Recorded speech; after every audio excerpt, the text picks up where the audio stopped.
2017 से 2024 के बीच में रेगुलर इनकम आईसीआईसीआई बैंक से ले रही थी 16 करोड़ 80 लाख। थोड़ी सी भी अगर लिहाज शर्म लज्जा कुछ हो वो इस्तीफा देगा। सेबी की चेयरपर्सन को ये दोष महानुभाव आपके सामने है। अपॉइंटमेंट्स कमिटी ऑफ कैबिनेट, प्रधानमंत्री और हमारे देश के गृह मंत्री श्री अमित शाह। ये चेस बोर्ड के खिलाड़ी कौन है, शतरंज के खिलाड़ी हैं कौन है जो उनको ये भी डर नहीं है कि इतने कैमरा हैं, इतने खुलासे हैं, ये कभी भी खुलासे हो सकते हैं। आपका नया इंडिया है तो ये भी नई कांग्रेस बहुत खुलासे करती है और डरती नहीं है ये पार्टी किसी। बेशर्मी से ये हो क्या रहा था कि आप ही आईसीआईसीआई के केसेस पर जजमेंट देते हैं, आप आईसीआईसीआई से सैलरी लेते हैं। सवाल प्रधानमंत्री से होंगे, ये साहब से होंगे जो सामने आपको दिख रहे हैं, हंसता हुआ नूरानी चेहरा, पत्थर मारते हुए माफी मांगते हैं, लेकिन मांग रहे हैं, यू टर्न भी ले रहे हैं, तो शायद जवाब दे दें।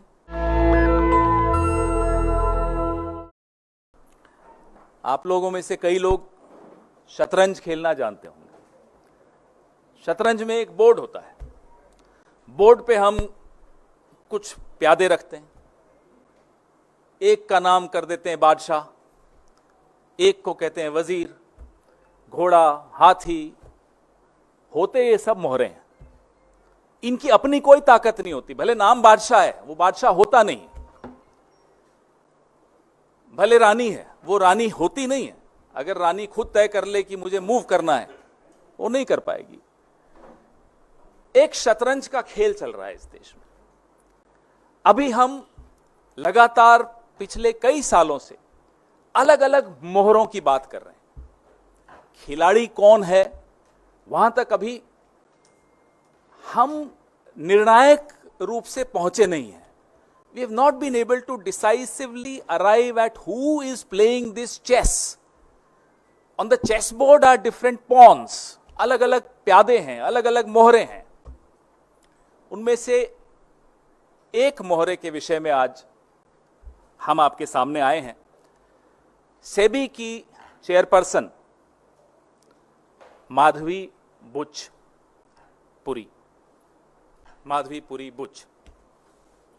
ये 5 अप्रैल 2017 से 4 अक्टूबर 2021 तक, नेक्स्ट स्लाइड, आप जैसा देख पा रहे हैं, ये मेंबर थी, whole time member of SEBI. और उसके बाद ये चेयरपर्सन बनी सेबी की 2 मार्च 2022 को। The dates are right there in front of you, the dates on which she was whole-time member and the date on which she was appointed chairperson of SEBI. Very important dates. और SEBI एक regulator है। SEBI का role, जो उसकी भूमिका है, वो middle class, हम सब जो पैसा लगाते हैं मार्केट में, उस मार्केट को रेगुलेट करने की भूमिका SEBI की है, बहुत महत्वपूर्ण भूमिका है। और सेबी की चेयरपर्सन को कौन अपॉइंट करता है? सेबी की चेयरपर्सन को ये दोष महानुभाव आपके सामने है।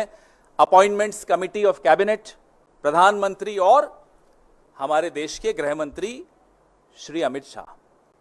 ये सेबी की चेयरपर्सन को अपॉइंट करने की जो एसीसी है, ये उसमें ये 2 सदस्य हैं, मतलब यही लोग अपॉइंट करते हैं। अभी तक हम लोगों ने, भले वो हिंडनबर्ग रिपोर्ट हो या और कई कॉन्फ्लिक्ट ऑफ इंटरेस्ट जो सेबी की जो भूमिका सेबी की चेयरपर्सन की रही है, उस पर हमने कई बार चर्चा की। जो सर्वोच्च न्यायालय द्वारा मॉनिटर्ड इंक्वायरी थी, इन्वेस्टिगेशन थी, हिंडनबर्ग रिपोर्ट पर, अडानी की कहानी पर, उस पर भी हमने चर्चा की। लेकिन इससे ऊपर, इससे कहीं हटकर, इससे कहीं भयानक भूमिका सेबी की चेयरपर्सन की मैं आपको बताना चाहूंगा। सबसे पहले मैं अपने साथियों को बोलूंगा, अगली स्लाइड पर आएं। यह पहली इरेगुलरिटी, यह पहला गैर कानूनी काम, आप सब तनख्वाह लेते हैं, मुझे लगता है एक ही जगह से लेते होंगे।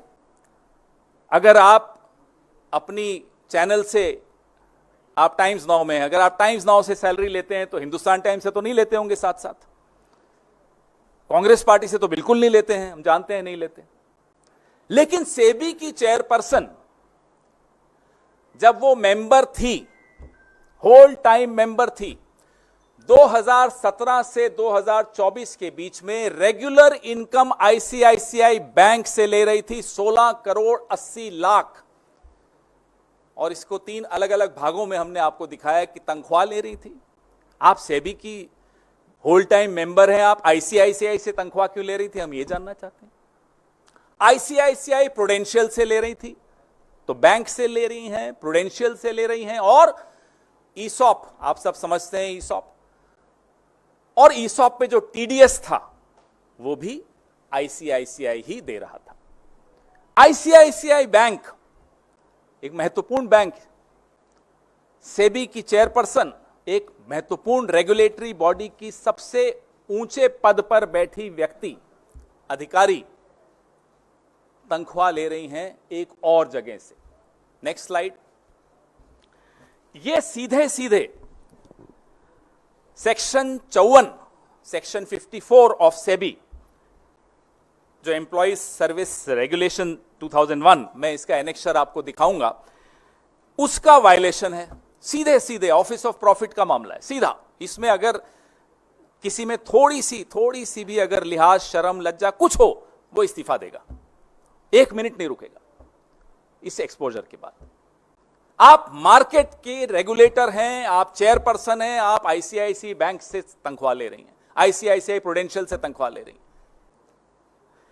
अगले साल आ जाइए 18-19 में, तो आईसीआईसीआई की तनख्वाह डबल हो गई, 422% बढ़ गई।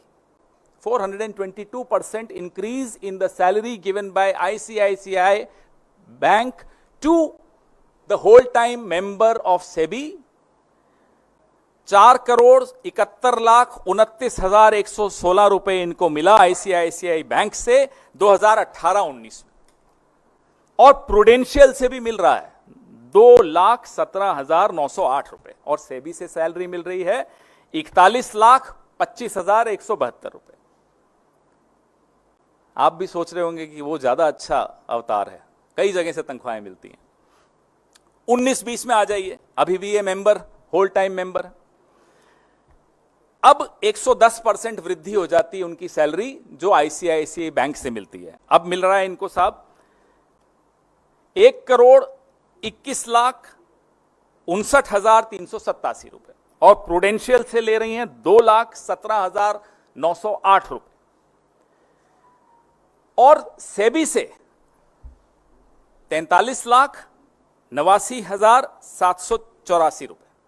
अब आइए 20-21 में, तब भी ये होल टाइम मेंबर, 416% वृद्धि होती है आईसीआईसीआई बैंक की जो तनख्वाह इनको मिलती है, 4 करोड़ 64,39,786 रुपए, और प्रूडेंशियल से मिलता है जो पिछले साल मिला था वही 2,17,908 रुपए, और सेबी की तनख्वाह है 40,07,595 रुपए। अब 21-22 आ जाता है। 21-22 में इन्हें आईसीआईसीआई बैंक से तनख्वाह मिलनी बंद हो जाती है, लेकिन प्रूडेंशियल से 2,17,908 रुपए मिलते हैं, और इसी साल आईसीआईसीआई बैंक से ईसॉप मिलना शुरू होता है 2 करोड़ 66,23,080 रुपए। इस पे टीडीएस भी आईसीआईसीआई देता है 1 करोड़ 3,83,001 रुपया, और सेबी की तनख्वाह मिलती है 33,85,890 रुपए। अब आइए आप 22-23 में, अब ये सेबी की चेयरपर्सन मार्च में बनी थी 2022 में। आईसीआईसीआई बैंक से तनख्वाह इस साल नहीं मिली, लेकिन प्रूडेंशियल से मिलता है 4,44,434 रुपए, ईसॉप मिलते हैं 17,89,838 रुपए, टीडीएस मिलता है 6,37,816 रुपए, और सेबी की तनख्वाह मिलती है 78,38,820 रुपए। 23-24 में बैंक से नहीं मिल रहा, प्रूडेंशियल से मिल रहा है 2,17,908 रुपए, सेबी की तनख्वाह है 57,54,464 रुपए। टोटल बैंक से इस दौरान वो ले चुकी हैं 12,63,47,239 रुपए, और आईसीआईसीआई प्रूडेंशियल से ले चुकी हैं 22,41,169 रुपए। ईसॉप ले चुकी हैं 2,84,12,918 रुपए, और टीडीएस 1,10,20,817 इन पर आईसीआईसीआई ने दिया। तो कुल मिलाकर ये इस दौरान आईसीआईसीआई से 16,80,22,143 रुपए ले चुकी हैं। तनख्वाह सेबी की आप पूछेंगे इस दौरान कितनी हुई, तो 3,30,28,246। अब तनख्वाह ले रही हैं, वायलेशन है, नंबर 1। नंबर 2, इस दौरान आईसीआईसीआई के कई केसेस, इन्वेस्टिगेशंस सेबी के हाथ में हैं। सेबी उस पर एडजुडिकेट कर रहा है, उस पर जजमेंट दे रहा है। बताइए ये क्या हो रहा है इस देश में? ये चेस बोर्ड के खिलाड़ी कौन है? इस शतरंज के खिलाड़ी हैं कौन? कौन है जो उनको ये भी डर नहीं है कि इतने कैमरा हैं, इतने खुलासे हैं, ये कभी भी खुलासे हो सकते हैं। आपका नया इंडिया है तो ये भी नई कांग्रेस है, बहुत खुलासे करती है और डरती नहीं है ये पार्टी किसी से।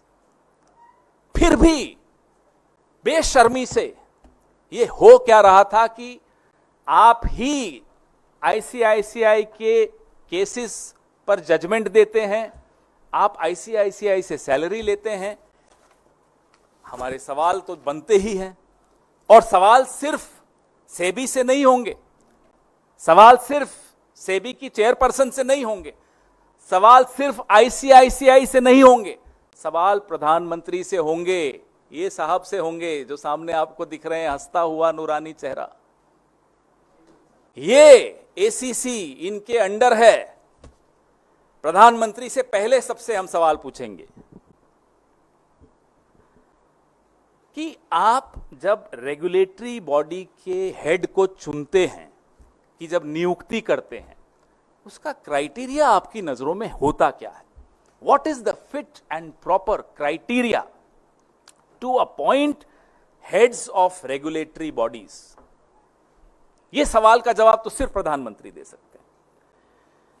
दूसरा सवाल हमारा प्रधानमंत्री जी से यह है कि जो एसीसी है, appointments committee of the cabinet है, जिसके सर्वे सर्वा प्रधानमंत्री खुद हैं, उनकी अध्यक्षता की ये एसीसी है, क्या ये चौंका देने वाले तथ्य उस एसीसी के सामने आए थे अपॉइंटमेंट के वक्त या अपॉइंटमेंट के बाद आए थे और नजरअंदाज कर दिए?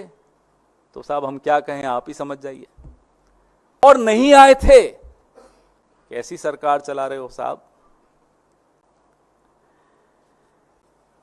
ये हो सकता है कि एसीसी को आपने पूरी तरह से अपने एक अधिकारी के हाथ में दे रखा हो कि भाई जो तुम करोगे हमें मंजूर है। ये भी हो सकता है, हमें नहीं मालूम, हम तो जानना चाहते हैं प्रधानमंत्री से। तीसरा सवाल, क्या प्रधानमंत्री को यह जानकारी थी, was the prime minister aware कि जो सेबी की चेयरपर्सन है वो एक ऑफिस ऑफ प्रॉफिट पे बैठी हैं, आईसीआईसीआई से तनख्वाह ले रही हैं, इनकम ले रही हैं, सेबी की होल टाइम मेंबर बनकर भी ले रही हैं? Was the prime minister aware of this office of profit issue? We want to know this. चौथा सवाल हमारा प्रधानमंत्री से, क्या प्रधानमंत्री को यह मालूम है कि सेबी की होल टाइम मेंबर जो कि आईसीआईसीआई से इनकम और सैलरी ले रही हैं, फिर उसके बाद वो चेयरपर्सन बनती हैं, उस सेबी के सामने आईसीआईसीआई के कई लंबित मामलों पे जजमेंट दी जा रही है? आज ही आपने पढ़ा होगा, ये इकोनॉमिक टाइम्स में आज छपा है, ये देखिए कि सेबी ने अपनी ही गाइडलाइंस बदल दी आईसीआईसीआई की मदद करने के लिए। अब समझ में आ रहा है क्यों बदली? ये आज की खबर है, पुरानी नहीं है। तो मैं स्टोरी जब हम तैयार कर रहे थे तो आज आई है, स्टोरी तो पहले से तैयार हो रही थी। तो प्रधानमंत्री को क्या यह जानकारी थी? सेबी की मेंबर को या सेबी की चेयरपर्सन को ईसॉप के लाभ आईसीआईसीआई से इतने वक्त आईसीआईसीआई छोड़ने के बाद भी क्यों मिलते रहे? हम और आप कोई कंपनी छोड़ते हैं, ईसॉप की एक पॉलिसी होती है, 3 महीने की होती है, 6 महीने, जो भी होती है पॉलिसी, आपको मालूम, लेकिन इनको इतने सालों बाद कैसे मिल रहा है? उसका टीडीएस भी आईसीआईसीआई दे रहा है। ये हो क्या रहा है? क्या प्रधानमंत्री को ये जानकारी थी? Was the prime minister aware of this? अब हम एक ऐसा सवाल पूछ रहे हैं जिसका जवाब शायद हम सब जानते हैं, लेकिन फिर भी हम पूछना चाहते हैं। आजकल प्रधानमंत्री गुस्से में ही सही माफी मांग भी लेते हैं, कभी कभी पत्थर मारते हुए माफी मांगते हैं, लेकिन मांग रहे हैं, यू टर्न भी ले रहे हैं, तो शायद जवाब दे दें कि साहब सेबी की चेयरपर्सन के बारे में इतना तथ्य हैं, हिंडनबर्ग में जो आया वो अलग, सुप्रीम कोर्ट से जो छिपाया वो अलग, ये तमाम जानकारियां तो सरकार से ही आई होंगी, सरकार में ही होंगी कहीं ना कहीं। उसको बचा कौन रहा है? Who is protecting the chairperson of SEBI? We demand to know from the Prime Minister of India. He is the person who's appointed her. Either ignoring all these startling revelations and facts, or he's ignorant of all these facts. But why is the SEBI chairperson being protected, and who is protecting that chairperson? इस शतरंज का खिलाड़ी कौन है? Who is playing this chess, this game of chess? हमारे सवाल अब ICICI bank से भी हैं। कटघरे में इस बैंक को भी खड़ा होना चाहिए। हम सबके खाते होते हैं इन बैंकों में। क्या आईसीआईसीआई ने किसी भी स्थान पर, सरकार में कहीं भी डिक्लेरेशन की है कि ये तनख्वाह वो सेबी की मेंबर को, होल टाइम मेंबर को दे रहे हैं, या ईसॉप के बेनिफिट्स दे रहे हैं, लाभ दे रहे हैं ईसॉप का? ये जानकारी आईसीआईसीआई ने कहीं तो दी होगी, सार्वजनिक की होगी। हमें नहीं दिखी, आपको दिखे, बताइए। और एज चेयरपर्सन भी आप जो उनको ईसॉप का लाभ दे रहे हो, कहीं आपने डिक्लेयर किया? आईसीआईसीआई, हमारा दूसरा सवाल, सेबी की जो आज जो चेयरपर्सन है और पहले जो होल टाइम मेंबर थी, उनको तनख्वाह आखिर दे क्यों रहा था? उसके एवज में क्या ले रहा था? मुझे तो कोई ऐसे नहीं आकर तनख्वाह दे देता, आपको भी नहीं देता होगा। उसके एवज में आपसे 12-15 घंटे काम लेते हैं, आपके एम्प्लॉयज भी लेते हैं। हम भी जब नौकरी करते हैं, हमारे भी एम्प्लॉयज लेते थे, एम्प्लॉयर्स लेते थे। तो आईसीआईसीआई सेबी की होल टाइम मेंबर को और चेयरपर्सन को तनख्वाह क्यों दे रहा था? 16 करोड़ कम नहीं होता। किस एवज में दे रहा था? यूं ही दे रहा था तो बता दें साहब, हमारी इच्छा थी, दे दी। बताएं, कम से कम आकर बताइए, हमारी इच्छा थी, हमने दे दी, ठीक है, मान लेंगे हम। फिर कानून जाने, आप जानो, बट वी शुड नो। और जो रिक्वायरमेंट है, listing qualification and disclosure requirement, LODR, उसके तहत एनुअल रिपोर्ट में ये जानकारी दी थी क्या आपने? नहीं दी, तो क्यों नहीं दी? ईसॉप की रूल्स हैं, आईसीआईसीआई ने वो रूल्स को दरकिनार करके क्यों इनको ईसॉप के लाभ दिए? ये भी हमारा एक सवाल है ICICI. Why did you bypass your own ESOP rules to give benefits of ESOP to the whole time member and the SEBI chairperson? अब हमारे सवाल सेबी से हैं, एक ही सवाल है, क्या ऐसी और भी कंपनियां हैं जिनसे आप या आपके परिवार के नजदीकी सदस्य इस तरह का या इससे मिलता जुलता लाभ उठा रहे हो? हमारे पास जानकारी है, हम आपसे पूछना चाहते हैं। ये आज ये इस कड़ी का पहली प्रेस वार्ता है, ये शुरुआत है, इसमें बहुत कुछ निकल रहा है, लेकिन हम एक मौका सेबी की चेयरपर्सन को भी देना चाहते हैं। जो सवाल हमने प्रधानमंत्री से पूछे, उनसे भी हम जवाब चाहते हैं। सेबी की चेयरपर्सन से हम यह जानना चाहते हैं कि आप खुद बता दीजिए, और ऐसी कौन कौन सी कंपनियां हैं जिनके आप केसेस सेबी के सामने लंबित हैं, आप उन केसेस पे जजमेंट दे रही हैं, और आप या आपके नजदीकी परिवार के सदस्य उन कंपनियों से अगर कोई लाभ उठा रहे हैं तो आप स्वयं बता दीजिए, ये देश को जानने का हक है, क्योंकि हमारे आपके करोड़ों लोगों के शेयर मार्केट, स्टॉक मार्केट में इंटरेस्ट होता है, हम पैसा लगाते हैं, ये जानने का हक हम सबको है। नेशनल दस्तक की आपसे गुजारिश है कि अगर इसको बचाना चाहते हैं तो नेशनल दस्तक को सब्सक्राइब करने के लिए रेड कलर के सब्सक्राइब बटन को दबाएं, फिर बेल आइकन की घंटी दबाएं। नेशनल दस्तक को बचाने के लिए बहुत जरूरी है कि हर खबर को शेयर करें, लाइक करें, कमेंट जरूर करें।